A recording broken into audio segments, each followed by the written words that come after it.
എപ്പിസോഡിന്റെ opening സീനിൽ ആ ഒരു ബഫർ ഫിഷ് അത് കഴിച്ച് ഇപ്പോൾ ഗോക്കു ഒഴിച്ച് ബാക്കി എല്ലാവരും വളരെയധികം ടയേർഡാണ്. അവരാണെങ്കിൽ ട്രീറ്റ്മെൻ്റ് ഒക്കെ എടുത്ത് പതിയെ പതിയെ നോർമലായി വരികയാണ്. അപ്പാപ്പനാണെങ്കിൽ എല്ലാ കാര്യങ്ങളും മറന്ന് നല്ല ശാന്തമായിട്ട് കിടന്നുറങ്ങുകയാണ്. അപ്പോഴായിരിക്കും തൊട്ടടുത്തുള്ള നമ്മുടെ മൊട്ടപ്പൻ അവൻ ഉറക്കത്തിൽ അപ്പാപ്പനിട്ട് ഒരു ചവിട്ട് വെച്ച് കൊടുക്കുക. ഓ നോ, ഈ വികൃതി ചെറുക്കൻ ഞാൻ കരുതിയതുപോലെയല്ല. ട്രെയിനിങ് കൊടുക്കുന്നതിന് മുൻപ് തന്നെ അവന് ഭയങ്കര പവറാണ്. അവൻ്റെ ചവിട്ട് കെട്ടി എൻ്റെ ഒരു ഭാഗം തന്നെ തകർന്നു പോയെന്ന് പറഞ്ഞ് അവൻ്റെ കാല് പിടിച്ചു മാറ്റി ആള് വീണ്ടും കിടക്കും. മറ്റൊരു ഭാഗത്ത് ഗോക്കു ആണെങ്കിൽ ആ ലോഞ്ചിൻ്റെ കൂടെയാണ് ഉറങ്ങുക. അവൻ കാലെടുത്ത് അവളുടെ ദേഹത്തിടും. അവൾ സ്നേഹത്തോടു കൂടെ അവൻ്റെ കാല് മാറ്റി വെച്ച് പുതപ്പ് അവനെ പുതപ്പിച്ച് മുഖത്തൊരു ഉമ്മ കൊടുക്കും. പാവു, എനിക്ക് ഗോക്കുവിനെ ഒരുപാട് ഇഷ്ടമാണ്. നല്ലൊരു സ്മാർട്ട് കുട്ടി. ഇവൻ വളരെ ക്യൂട്ടാണ്. ഒരു കാരണവശാലും ഞാൻ തുമ്മി അവനെ ഹേർട്ട് ചെയ്യാൻ പാടില്ല എന്ന് പറഞ്ഞ് അവളും ഇപ്പം ശാന്തമായിട്ട് കിടന്നുറങ്ങും. അവരിന്ന് നന്നായിട്ട് റെസ്റ്റ് എടുക്കുകയാണ്. കാരണം നാളെ മുതൽ അവരുടെ ട്രെയിനിങ് അത് വേറെ ലെവലാണ്. അവരൊരുപാട് കഷ്ടപ്പെട്ട് ട്രെയിനിങ് എടുത്താൽ മാത്രമേ അവരെ കൊണ്ട് അത് കംപ്ലീറ്റ് ചെയ്യാൻ പറ്റൂ. കട്ട് ചെയ്താൽ ഇപ്പോൾ ഏർലി മോർണിംഗ് അലാം ബെല്ല് ചെയ്യാണ്. അപ്പാപ്പനാണെങ്കിൽ പതിയെ എഴുന്നേറ്റ് ഡ്രസ്സൊക്കെ ചെയ്ത് ഇപ്പോൾ മൊട്ടപ്പനെ എഴുന്നേൽപ്പിക്കും. അവനാണെങ്കിൽ മനസ്സില്ലാ മനസ്സോടുകൂടെ പതിയെ എഴുന്നേൽക്കുകയാണ്. പിന്നീട് അപ്പാപ്പൻ സ്റ്റെയർ കയറി ഇപ്പോൾ ഗോക്കുയെ വിളിക്കാൻ മുകളിലത്തെ റൂമിലേക്ക് വരും. ഹാവു, ആ ഗോക്കു അവൻ ശരിക്കും ഭാഗ്യവാനാണ്. അവളോടൊപ്പം കിടക്കാൻ അവന് ഭാഗ്യം കിട്ടി. ഒരു കണക്കിന് അത് എനിക്കൊരു ഭാഗ്യം തന്നെയാണ്. കാരണം അവൾ എപ്പോൾ വേണമെങ്കിലും മോൺസ്റ്ററായി മാറാം. അങ്ങനെ മാറിയ അവൾ എന്നെ തല്ലിക്കൊല്ലുമെന്ന് പറഞ്ഞ് ആളാണെങ്കിൽ റൂമിൻ്റെ അടുത്തേക്ക് വരും. അതിനുശേഷം നൈസായിട്ട് ആ കീ ഹോളിലൂടെ അവളെ നോക്കും. അവളെ കാണേണ്ട താമസം ആളുടെ മൂക്കിലൂടെ ബ്ലഡ് വരും. തലയ്ക്കൊരു അടിയൊക്കെ കൊടുത്ത് ആള് നോർമലായി ഇപ്പം ഡോർ തുറക്കും. ആൾക്കാണെങ്കിൽ കൂർക്കം വലിച്ചുറങ്ങുന്ന ഗോക്കുവെ കാണുമ്പോൾ ഭയങ്കര അസൂയ. ഓ നോ, ഇവൻ ഭയങ്കര ഭാഗ്യശാലിയാണ്. ലോഞ്ചിന്റെ കൂടെ അവൻ സുഖമായിട്ട് ഉറങ്ങാൻ കഴിഞ്ഞു. ലോഞ്ചിട്ടിരിക്കുന്ന ഡ്രസ്സ് അതെനിക്ക് ഒന്ന് കാണണമെന്ന് പറഞ്ഞ് ആളാണെങ്കിൽ ആ ബ്ലാങ്കറ്റ് പതിയെ താഴേക്ക് താഴ്ത്തും. അടുത്ത നിമിഷം അവളുടെ രൂപം കണ്ട് ഞെട്ടുകയാണ്. ഓ നോ, ഇവൾ ആ മോൺസ്റ്റർ ലേഡിയായിട്ട് മാറിയിരിക്കുകയാണ്. ഉറക്കത്തില് ഇവൾ തുമ്മിയിട്ടുണ്ട്, അത് ഉറപ്പാണ്. അവൾ എഴുന്നേറ്റ വലിയ കുഴപ്പമാണെന്ന് പറഞ്ഞ് അവിടെ ഉണ്ടായിരുന്ന ഓപ്പിംഗ് സ്റ്റിക്ക് ഉപയോഗിച്ച് ഇപ്പൊ മാസ്റ്റർ ആണെങ്കിൽ ഗോക്കുവെ തട്ടി എഴുന്നേൽപ്പിക്കാനായിട്ട് ശ്രമിക്കും. ഗോക്കു ആണെങ്കിൽ പതിയെ എഴുന്നേറ്റ് ഇപ്പൊ മാസ്റ്ററിനോട് ഗുഡ് മോർണിംഗ് പറയും. അതിന് ഉടനെ മാസ്റ്റർ ആണെങ്കിൽ ടെൻഷനായി, ഗോകു ശബ്ദം ഉണ്ടാക്കരുത്, അവൾ എഴുന്നേറ്റ അത് വലിയ കുഴപ്പമായിരിക്കും എന്ന് പറയും. ഉടനെ ഗോകു ആണെങ്കിൽ അവളെ നോക്കും. അടുത്ത നിമിഷം അവൾ കണ്ണു തുറന്ന് എഴുന്നേറ്റിരിക്കുകയാണ്. അവൾ ഗോകുവിനെ നോക്കും. നിനക്കത്ര ധൈര്യം ഉണ്ടെങ്കിൽ നീ എന്നോടൊപ്പം വന്ന് കിടക്കും. അതിന് ഗോകു പറയും, ഞാൻ ഇന്നലെ മുതൽ ഇവിടെ തന്നെയാണ് കിടന്നത്. നമുക്ക് രണ്ടുപേർക്കും ചേർന്ന് ഒരു ബെഡും ബ്ലാങ്കറ്റും മാത്രമേ ഉണ്ടായിരുന്നുള്ളൂ. സോ നീയാണ് എന്നെ ഇവിടെ കിടത്തിയെന്ന് പറയും. അത് കേട്ട് കൺട്രോൾ പോയ ലോഞ്ച് പെണ്ണ് അവൾ ചാടി എഴുന്നേറ്റ് ഗണ്ണെടുത്ത് ഇപ്പൊ ഗോകുവെ അറഞ്ച പുറഞ്ഞ് ഷൂട്ട് ചെയ്യാണ്. ഗോകു ആണെങ്കിൽ അവളുടെ അറ്റാക്കിൽ നിന്ന് ജസ്റ്റ് മിസ്സിന് രക്ഷപ്പെട്ടുകൊണ്ടേയിരിക്കും. അപ്പാപ്പനാണെങ്കിൽ എന്ത് ചെയ്യണമെന്ന് അറിയില്ല. അവളാണെങ്കിൽ ഒരുപാട് സമയം ഷൂട്ട് ചെയ്ത് അതിന്റെ ബുള്ളറ്റ് തീരുകയാണ്. എന്നോട് കളിച്ച എങ്ങനെ ഇരിക്കും അവൾ ദേഷ്യപ്പെട്ടു പറയും. അതിന് ഗോകു ആണെങ്കിൽ ചാടി വന്ന് അവളുടെ മുഖത്തൊരു പഞ്ച്. അവളാണെങ്കിൽ അടിച്ച് താഴെ വീണ് ബോധം പോവും. അപ്പൊ അപ്പാപ്പനാണെങ്കിൽ നൈസായിട്ട് ഒരു പെട്ടിയിൽ നിന്ന് പുറത്തേക്ക് വരികയാണ്. ഗോകു, ഒരു കാരണവശാലും ഗേൾസിനോട് ഇതുപോലെ റൂഡായിട്ട് പെരുമാറാൻ പാടില്ല.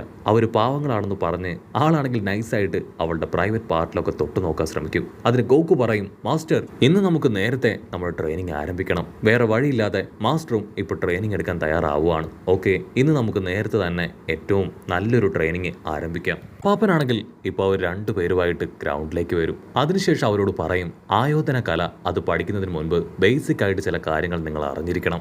നിങ്ങൾ ഈ പഠിക്കാൻ പോകുന്ന ആയോധന കലകൾ അതൊന്നും നിങ്ങളുടെ സെൽഫിഷ് ആയിട്ടുള്ള കാര്യങ്ങൾക്ക് വേണ്ടി ഉപയോഗിക്കാൻ പാടില്ല. മറ്റുള്ളവർക്ക് ഒരിക്കലും അത് ഉപദ്രവം ആവരുത്. നിങ്ങൾ ഇതിലൂടെ നല്ല സമാധാനവും നന്മ ആഗ്രഹിക്കുന്ന ആളുകളായി മാറണം. മാത്രമല്ല, പാവപ്പെട്ടവരെ ഉപദ്രവിക്കുന്നത് കണ്ട തീർച്ചയായിട്ടും നിങ്ങൾ പ്രതികരിക്കണം. അതിനവരാണെങ്കിൽ ഓക്കെ പറഞ്ഞ് ഇപ്പോൾ ആദ്യം ഒരു വാവപ്പ് കൊടുക്കുകയാണ്. ആ അപ്പാപ്പനാണെങ്കിൽ മാസ്റ്റർ അപ്പാപ്പനാണെങ്കിൽ പതിയെ ഓടാനായിട്ട് തുടങ്ങും. നമ്മുടെ ആൾക്കാരാണെങ്കിൽ അദ്ദേഹത്തിന്റെ പിന്നാലെ ഓടി ഓടി അല്പസമയം മുൻപോട്ടേക്ക് പോകുമ്പോൾ അവര് ഒരു മിൽക്ക് പ്രൊഡക്ഷൻ യൂണിറ്റിന്റെ മുൻപിലെത്തും. ഒരു പശുവിനോട് അപ്പാപ്പനാണെങ്കിൽ കാര്യമായിട്ട് എന്തൊക്കെയോ സംസാരിക്കും. മൊട്ടപ്പയ്യനാണെങ്കിൽ ഇപ്പൊ ഗോകുവിനോട് പറയും, വാവ്, നമുക്ക് കുടിക്കാൻ മിൽക്ക് അദ്ദേഹം വാങ്ങുകയാണ്. ഗോകുവിനാണെങ്കിൽ ആ പാലൊക്കെ കാണുമ്പോൾ നാവിൽ വെള്ളം ഊറും. ഹാവു, എനിക്ക് നന്നായിട്ട് ദാഹിക്കുന്നുണ്ട്, കുറെ അധികം മിൽക്ക് തീർച്ചയായിട്ടും ഞാൻ കുടിക്കുമെന്ന് പറയും. ഉടനെ അപ്പാപ്പനാണെങ്കിൽ ക്യാഷ്വലായിട്ട് നമ്മുടെ ആൾക്കാരോട് പറയും, നിങ്ങളുടെ ഫസ്റ്റ് മിഷൻ ഇതാണ്. ഈ കേസിലുള്ള പാലുകൾ അത് ഈ ഗ്രാമത്തിലുള്ളവർക്ക് സപ്ലൈ ചെയ്യണം.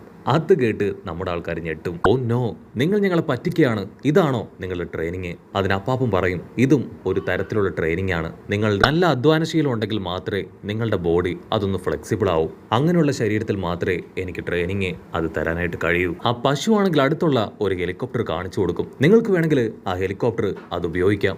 അതിന് അപ്പാപ്പൻ പറയും, അയ്യോ വേണ്ട വേണ്ട, അവർ നടന്ന് തന്നെ അത് സപ്ലൈ ചെയ്യണം. എങ്കിൽ മാത്രമേ അവരുടെ ബോഡി അത് കൂടുതൽ ഫ്ലെക്സിബിൾ ആവും, സ്ട്രോങ് ആവും. ആ പശു ആണെങ്കിൽ തലയൊക്കെ ചൊറിഞ്ഞ് ബ്രേക്ക്ഫാസ്റ്റ് കഴിക്കുന്നതിന് മുൻപ് തന്നെ എല്ലാ വീടുകളിലും ഈ പാലെത്തിക്കണം. അത് നിങ്ങളെ കൊണ്ട് കഴിയോ? അതിന് അപ്പാപ്പനാണെങ്കിൽ ഓക്കെ പറഞ്ഞ് ഇപ്പോൾ നമ്മുടെ ആൾക്കാരോട് ഓരോ കേസ് പാലെടുക്കാനായിട്ട് ആവശ്യപ്പെടും. അതനുസരിച്ച് അവരും ഓരോ കേസ് പാല് കയ്യിലെടുക്കുകയാണ്. അതിനുശേഷം ആദ്യമായിട്ട് അവർ സ്കിപ്പ് ചെയ്തായിരിക്കും ആദ്യത്തെ വീടുകളിൽ പാല് സപ്ലൈ ചെയ്യാനായിട്ട് പോവുക.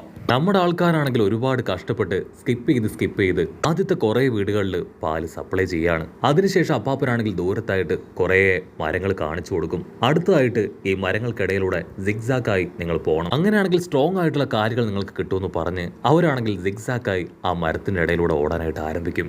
ഗോക്കു അപ്പാപ്പനും ആണെങ്കിൽ കറക്റ്റായിട്ട് സിഗ്സാക്ക് ലെവലിൽ ഓടി ഒരുപാട് മുൻപിലെത്തും. അത് കണ്ട മൊട്ടപ്പനാണെങ്കിൽ നൈസായിട്ട് അവരെ ചീറ്റ് ചെയ്ത് നേരെ ഓടുകയാണ്. അപ്പാപ്പനാണെങ്കിൽ കാര്യം പിടികിട്ടിയെന്ന് മനസ്സിലാക്കിയ നമ്മുടെ മൊട്ടപ്പൻ അവനാണെങ്കിൽ വീണ്ടും ആദ്യം മുതൽ സിക്സാക്കായിട്ട് ഓടാൻ തുടങ്ങും. നമ്മുടെ ആൾക്കാരാണെങ്കിൽ ഇപ്പൊ പാലുകൾ അത് ഓരോരോ വീടുകളിൽ മാറി മാറി വെക്കും. അതിനുശേഷം ഒരല്പസമയം റെസ്റ്റ് എടുക്കുകയാണ്. ഇവിടെ മൊട്ടപ്പനാണെങ്കിൽ തല ചുറ്റി താഴേക്ക് വീഴും. അതിന് ഗ്രാൻഡ്പ പറയും, നീ വളരെ സ്ലോ ആണ്, ഇങ്ങനെ വന്നിട്ട് കാര്യമില്ല, നന്നായിട്ട് സ്ട്രോങ് ആയിട്ട് നിൽക്കണം. ഇത്രയും നേരവും നിങ്ങൾ നടന്നു ഓടി, അടുത്തതായിട്ട് സ്റ്റെപ്പ് കയറലാണ്, അത് നിങ്ങൾക്ക് കുറെ കൂടെ സ്ട്രെങ്ത് നൽകുമെന്ന് പറഞ്ഞ് അപ്പാപ്പനാണെങ്കിൽ സ്റ്റെപ്പ് കയറും. ആളുടെ തൊട്ടു പിന്നാലെ ഗോക്കുവും ഒരു മടുപ്പും തോന്നാതെ പതിയെ കയറാനായിട്ട് തുടങ്ങുകയാണ്. മൊട്ടപ്പനാണെങ്കിൽ ആശ്വാസത്തോടെ ഒന്ന് മുകളിലേക്ക് നോക്കും. അതൊരു കുത്തനെയുള്ള സ്റ്റെപ്പാണ്. മാത്രമല്ല അതിന്റെ എൻഡ് അത് അൺലിമിറ്റഡ് ആയിട്ട് മുകളിലേക്ക് പോയിരിക്കുകയാണ്. ഓ നോ, ഇങ്ങനെ പോവാണെങ്കിൽ തീർച്ചയായിട്ടും എന്റെ കാറ്റ് പോകുമെന്ന് പറഞ്ഞ് വേറെ വഴിയില്ലാതെ അവനിപ്പോ പതിയെ മുകളിലേക്ക് കയറും. അപ്പാപ്പനാണെങ്കിൽ വളരെ വേഗത്തിൽ ആ സ്റ്റെപ്പുകൾ കയറി മുകളിലെത്തും. അതിനുശേഷം സിഗരറ്റൊക്കെ വലിച്ച് ഹായ് ആയിട്ട് നിൽക്കുകയാണ്. ഉടനെ ഗോക്കു അവനാണെങ്കിൽ ഒരുപാട് കിതച്ച് ടയേർഡായി അപ്പാപ്പൻ്റെ അടുത്തേക്ക് വന്ന് പറയും, ഞാൻ എൻ്റെ ക്ലൗഡ് നിംബസ് അതിനുപയോഗിച്ച് ഈ പാല് ഡെലിവറി ചെയ്തോട്ടെ. അങ്ങനെയാണെങ്കിൽ ഈസി ആയിട്ട് സ്പീഡായിട്ട് എനിക്ക് ഡെലിവറി ചെയ്യാനായിട്ട് കഴിയും. അപ്പാപ്പനാണെങ്കിൽ അത് കേട്ട് ചിരിക്കും, ഞാനിതെല്ലാം ചെയ്യിപ്പിക്കുന്നത് നിങ്ങൾ കൂടുതൽ സ്ട്രോങ് ആവാനാണ്. സത്യത്തിൽ നിന്റെ ഗ്രാൻഡ്പ ചെയ്ത അതേ ജോലിയാണ് നീ ഇപ്പോൾ ചെയ്യുന്നത്. വർഷങ്ങൾക്ക് മുൻപ് അദ്ദേഹം ഇതുപോലെ എക്സാക്റ്റായി ഓടിയും നടന്നും ഈ സ്റ്റെപ്സ് കയറി ഒക്കെയാണ് പാല് എല്ലാവർക്കും കൊടുത്തിരുന്നത്. അങ്ങനെയാണ് അദ്ദേഹം കൂടുതൽ പവർഫുള്ളായി മാറിയത്. എൻ്റെ ഗ്രാൻഡ്പ അതിന് ആരോടും തന്നെ കംപ്ലൈൻസ് പറഞ്ഞിട്ടില്ല. അത് കേൾക്കുമ്പോൾ ഗോക്കുവിനാണെങ്കിൽ ഭയങ്കര അത്ഭുതം. അവൻ ഒരു സെക്കൻഡ് ആ പാൽ ബോർഡിലേക്ക് തന്നെ നോക്കും. ഗോക്കു ആണെങ്കിൽ അതെല്ലാം കേട്ട് കൂടുതൽ ആവേശത്തിൽ മുകളിലേക്ക് കയറും. അത് കഴിഞ്ഞ് ഒരുപാട് സമയം കഴിയുമ്പോഴായിരിക്കും നമ്മുടെ മൊട്ടപ്പൻ അവൻ അവിടേക്ക് വരിക. അപ്പാപ്പനാണെങ്കിൽ മൊട്ടപ്പനോട് പറയും, ഹാവു നീ അങ്ങനെ പകുതി കംപ്ലീറ്റ് ചെയ്തു, ഇനി പകുതിയും കൂടെ നീ കയറി കഴിഞ്ഞാൽ മതി. അത് കേട്ട് മൊട്ടപ്പനാണെങ്കിൽ തല ചുറ്റുകയാണ്. ഓ ഗോഡ്, പകുതി മാത്രമേ ഇത്രയും സമയമായിട്ട് കഴിഞ്ഞിട്ടുള്ളൂ. ഞാൻ കരുതിയത് ഒരു 90% കഴിഞ്ഞിട്ടുണ്ടാവുമെന്നാണ്. കുഴപ്പമില്ല, എന്ത് വില കൊടുത്തും എനിക്ക് ജയിക്കണം. ഗോക്കുവിന്റെ മുൻപിൽ തോൽക്കുന്നത് അത് വലിയ അപമാനമാണെന്ന് പറഞ്ഞ് അവൻ അവന്റെ ഫുൾ സ്ട്രെങ്ത്തിലോടി ഇപ്പൊ ഗോക്കുവിനോടൊപ്പം എത്തി അവൻ ആ ഒരു ബോക്സിൽ പാല് വെക്കും. ഉടനെ ആ വീട്ടിലുണ്ടായിരുന്ന അങ്കിളാണെങ്കിൽ പുറത്തേക്ക് വന്ന് നമ്മുടെ ആൾക്കാരോട് മിൽക്ക് കുടിക്കുന്നവൻ ചോദിക്കും. ഗോക്കു ആണെങ്കിൽ ചാടിക്കയറി എനിക്ക് ആവശ്യമാണെന്ന് പറയും. അതിന് മാസ്റ്റർ കിക്ക് വെച്ച് അവന്റെ തലയ്ക്കൊരു അടി കൊടുക്കും. നീ കൊടുത്ത പാല് തന്നെ തിരികെ ചോദിക്കുകയാണോ, അത് മോശമാണ്. ഉടനെ ഗോക്കു ആണെങ്കിൽ സോറി പറയും. അങ്കിളാണെങ്കിൽ നമ്മുടെ ആൾക്കാരെ കുറിച്ച് ഇപ്പോ മാസ്റ്ററിനോട് ചോദിക്കും. അതിന് മാസ്റ്റർ പറയും, ഇവർ കുഴപ്പമൊന്നുമില്ല, എനിക്കിവരിൽ ചെറിയ പ്രതീക്ഷയൊക്കെ ഉണ്ട്. ഇനി വരാൻ പോകുന്ന ആയോധന കലാ മത്സരത്തിൽ ഇവരെ ഇറക്കാനാണ് എൻ്റെ പ്ലാൻ. അതിന് മുൻപിൽ വെറും 8 മാസം മാത്രമേ ഉള്ളൂ. അത് കേട്ട് നമ്മുടെ ആൾക്കാർക്ക് ഭയങ്കര അത്ഭുതം. മൊട്ടപ്പയ്യനാണെങ്കിൽ ആയോധന കലാ മത്സരം എന്താണെന്ന് ഇപ്പൊ ഗോക്കുവിന് പറഞ്ഞു കൊടുക്കും. ലോകമെമ്പാടുമുള്ള ആയോധന കല സ്വായത്തമാക്കിയവരെല്ലാവരും ചേർന്ന് ഫൈറ്റ് ചെയ്ത് അവസാനം ലാസ്റ്റ് ചെയ്യുന്ന ആളെ ഏറ്റവും ബെസ്റ്റ് ഫൈറ്ററായിട്ട് തിരഞ്ഞെടുക്കും. അതാണ് ആയോധന കലാ മത്സരം. ഇത് 5 വർഷത്തിൽ ഒരിക്കൽ മാത്രമാണ് വരുന്നത്. നമുക്കതിൽ പാർട്ടിസിപ്പേറ്റ് ചെയ്യാനുള്ള ഓപ്പർച്യൂണിറ്റി അത് മാസ്റ്റർ തരുമെന്നാണ് ഇപ്പോൾ പറയുന്നത്. തീർച്ചയായിട്ടും ഞാൻ നന്നായിട്ട് ട്രെയിനിങ്ങും പ്രാക്ടീസൊക്കെ എടുത്ത് അതിൽ ഫസ്റ്റ് അടിക്കുമെന്ന് പറഞ്ഞ് അവൻ തുള്ളിച്ചാടും. നമ്മുടെ ആശാന്മാർ 2 പേരും അവർക്ക് ഈ ഒരു മത്സരത്തിൽ പങ്കെടുക്കണമെന്ന് ആവശ്യപ്പെടും. അതിന് അപ്പാപ്പനാണെങ്കിൽ അവരോട് പറയും, നിങ്ങൾ ഒരു കാരണവശാലും ഓവർ എക്സൈറ്റഡ് ആവാൻ പാടില്ല. നന്നായിട്ട് ട്രെയിനിങ് എടുത്ത് നിങ്ങൾ 100% ഏബിൾഡ് ആണെങ്കിൽ മാത്രമേ ഞാൻ നിങ്ങളെ അവിടേക്ക് അയക്കൂ. മാത്രമല്ല ഫസ്റ്റ് റൗണ്ടിൽ തന്നെ ജയിക്കാം എന്നുള്ള ഓവർ കോൺഫിഡൻസ് അത് പാടില്ല, അത് അഹങ്കാരമാണ്. അങ്ങനെയുള്ളവർ ഒരിക്കലും വിജയിക്കാനായിട്ട് പോകുന്നില്ല. അത് കേട്ട് നമ്മുടെ ആൾക്കാർ ഓക്കെ പറയും. അപ്പോൾ അവിടുന്ന് അങ്ങനെ സൂം ഔട്ട് ചെയ്ത മറ്റൊരു ഭാഗത്ത് നമ്മുടെ ഹാൻസം ബോയ് അവനും വേറൊരു സ്ഥലത്ത് ഈ ഒരു മത്സരത്തിൽ പങ്കെടുക്കാനായിട്ട് കാര്യമായിട്ട് ട്രെയിൻ ചെയ്യുകയാണ്. ഒൽമയാണെങ്കിൽ ഹാൻസം ബോയ്ക്ക് കട്ട സപ്പോർട്ട് കൊടുക്കുകയാണ്. കമോൺ കമോൺ അവനെ പഞ്ച് ചെയ്ത് തോൽപ്പിക്ക്.